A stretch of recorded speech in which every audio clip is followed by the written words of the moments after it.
அக்கா சரோஜாக்கா, உங்களை தான் வீட்டான வந்து பார்க்கான்னு பார்த்தேன், நீங்களே எதிரில் வந்துட்டீங்க. என்னப்பா, என்ன விஷயம்?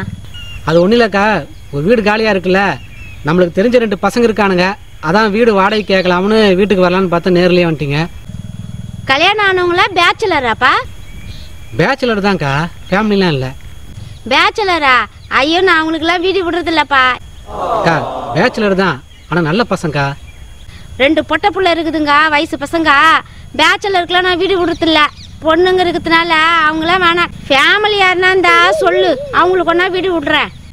அக்கா எந்த பிரச்சனையும் அவங்களால வராதுக்கா, குனிஞ்ச தலையை நிமிர மாட்டானுக்கா, எந்த கெட்ட பழக்கமும் கிடையாது. நீங்கள் நம்பி தைரியமாக விடலாம். அக்கா ஏன்னா நீங்கள் 10 வருஷமாக பார்த்துனுக்கிறீங்க, எந்த கெட்ட பழக்கமும் எனக்கு கிடையாது தெரியுமில்ல. பாக்கு போட மாட்டேன், தண்ணி அடிக்க மாட்டேன், சிகரெட்டு பிடிக்க மாட்டேன், எந்த பொண்ணு ஏறு எடுத்து கூட பார்க்க மாட்டேன். அதே மாதிரி தாங்க அந்த பசங்களாம். நம்பி நீங்கள் வீடு கொடுக்கலாங்க, எந்த பிரச்சனையும் கிடையாதுங்கக்கா. ஒரு விஷயம் சொல்லட்டுமா, ஒயின் ஷாப் பக்கத்துலேயே 2 பேரும் வேலை பார்த்தாலும் இன்னைக்கு வரைக்கும் சரக்கு அடிக்காமல் நல்ல பசங்களாக இருக்காங்கன்னா பார்த்துக்கிங்க. நீ சொல்றது உண்மைதானா? நம்பி வீட விடலாமா? என்ன நீங்க பாக்குறீங்களா, என்ன மாதிரியே இருப்பானுங்க. என்னப்பா சொல்ற, உன்ன மாதிரி இருப்பானுங்களா? அந்த அளவுக்கு நல்ல பசங்க. நீ சொல்ற, நீ தெரிஞ்ச பையன், ஆமா, உனக்கு எந்த பழக்கம் இல்ல. ஒருவேளை அவனுங்க கூட அப்படிதான் இருப்பானுங்களா? சரி, எதுக்கு அமுச்சு வையே, நான் பாக்குறேன் அவனுங்க எப்படின்ட்டு. பாத்துட்டு அதுக்கப்புறம் நம்ம அட்வான்ஸ் வாடகை பத்தி எல்லாம் பேசலாம்ப்பா. அமுச்சு விடு. சரிங்கக்கா, தேங்க்ஸ்க்கா. அடுத்த நாள். ஏன் தம்பி, நேத்து பசங்க வீடு வாடகைக்கு வந்து பாக்குறேன்னு சொன்னானுங்களே, எங்க அமுச்சு வைக்கிறேன்னா ஆளையே காணா, யாருமே வரலையே நேத்து. அக்கா அதை ஏன்க்கா கேக்குறீங்க? நேத்து அவனுங்களை அமுச்சு வச்சேங்க. 16ஆம் நம்பர் கமலாக்கா வீட்டுக்கு போடான்னு சொன்னா அவனுக்கு 14ஆம் நம்பர் விமலா வீட்டுக்கு போயிருக்கானுங்கக்கா. என்ன சொல்ற? கமலா வீட்டுக்கு போயிட்டாங்க, அமலா வீட்டுக்கு போயிட்டாங்களா? ஏன்பா, என் வீடு தான் காலியாகுது, அமுச்சு விடுறேன்னு சொன்னேன். இப்ப என்ன இப்படி சொல்ற?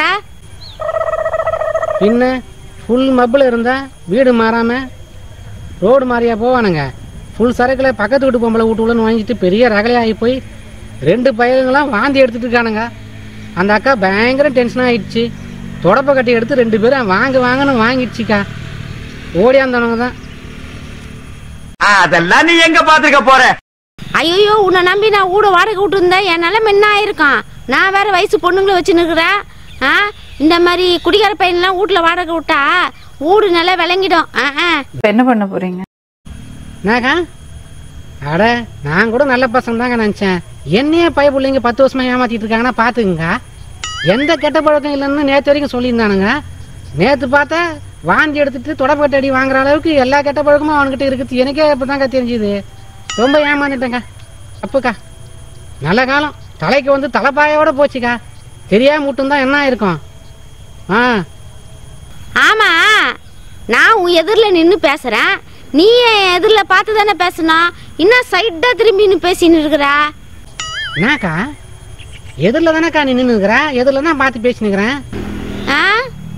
என்ன இவன் மேல சந்தேகமாகுதா? அட பாவி, நீ அம்மா குடிச்சிட்டு இருக்கிற. ஐயோ, நீ இன்னும் ரொம்ப நல்லவன் நினைச்சேன். அப்பயே பார்த்த சைடு வாங்கி பேசல எனக்கு சந்தேகமா இருந்தது. உன் பேச்சை நம்பி விட்டுருந்தா என்ன ஆயிருக்கும்? ஐயோ, நான் தப்பிச்சேன்டாப்பா சாமி. கண்டுபிடிச்சிச்சா? நீயே ஒரு குடிகாரன், எதிரில் நிக்கிற ஆளு கூட தெரியாம நீ சைடு வாங்கி பேசினுக்கிற.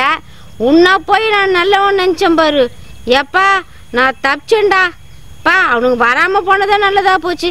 எந்த கடவுள் காப்பாத்தினாரோ தெரியல. குடிகாரனுக்கு இதுக்கும் தெரிஞ்சு போச்சா? அழகா மெயின்டைன் பண்ண, அப்ப கூட மாட்டிக்கினா போதை ஓவர் ஆயிடுச்சு போல. வீடும் வேணாம், ஒரு வெங்காயமும் வேணாம்.